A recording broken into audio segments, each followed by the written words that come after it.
Disampaikan tentang peristiwa penembakan yang diperintahkan oleh atasan, jika dikaitkan dengan peristiwa penembakan atau pembunuhan tersebut, menurut ahli, apakah pejabat atau petinggi yang memberi perintah kepada bawahannya untuk menembak atau membunuh dapat dikategorikan sebagai pihak yang menyuruh melakukan atau downplagger?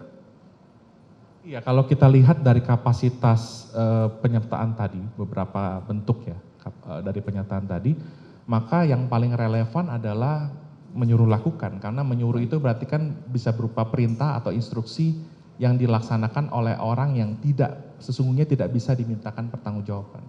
Baik itu karena pasal 44 atau 48 ada daya paksa, atau karena 51 KUHP.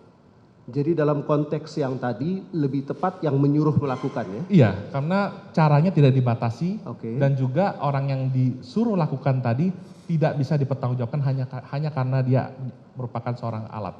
Baik, terima kasih. Lalu di mata hukum, saudara ahli, bagaimana kedudukan bawahan yang melakukan perintah atasannya untuk melakukan penembakan tersebut? Baik, jadi kalau kita lihat di pasal 51, yang dihapuskan adalah elemen melawan hukum dari pelaksanaan perintah jabatan yang dilakukan oleh si penerima perintah. Tetapi dalam pasal 55, dalam kaitannya dengan penyertaan dan perluasan pertanggungjawaban pidana, orang yang disuruh lakukan itu sesungguhnya tidak memiliki kesalahan, tidak memiliki kesengajaan, tidak memiliki kehendak untuk melakukan suatu perbuatan pidana.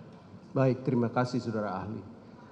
Jika demikian, kalau si bawahan itu hanya sebagai alat, pertanyaan kami, apakah dia tidak dapat dituntut pertanggungjawaban pidana, atau apakah ia dapat dibebaskan dari pertanggungjawaban pidana? Apakah ahli bisa menyampaikan asas atau dasar hukum terkait hal tersebut? Iya, karena yang disuruh ini tidak dapat dipertanggungjawabkan dan tidak ada kesalahan di dalamnya, maka mohon izin majelis menggunakan bahasa Latin, Qui mandat ipse fecisse videtur. Siapa yang memerintah dianggap telah melakukannya sendiri. Baik, saudara ahli, kami ingin memperdalam hal ini. Mohon saudara ahli menjelaskan tentang kategori orang yang terlibat dalam sebuah tindak pidana, namun hanya berperan sebagai alat yang dipergunakan saja. Apakah itu hanya untuk orang gila atau orang yang dibawa todongan senjata saja, atau ada kondisi lain yang dapat membuat orang itu dapat dikategorikan hanya sebagai alat? Mohon penjelasan saudara. Iya, dengan singkat saja karena tadi saya sudah jelaskan di awal, pasal 44 itu adalah anturkening vatsbarhet karena keadaan jiwanya dalam pertumbuhannya itu terganggu atau terganggu karena penyakit.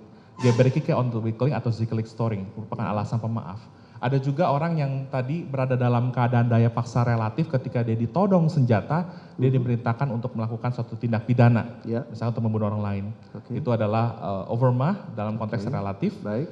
Yang kemudian juga ada dalam konteks pasal 51 ketika dia diberikan perintah, sesungguhnya menurut Profesor Van Bemmelen dalam bukunya Hukum Pidana 1 halaman 196, dia berada dalam keadaan terpaksa karena menghadapi konflik. Di satu sisi dia menghindari kewajiban untuk dipidana karena nggak boleh membunuh orang lain.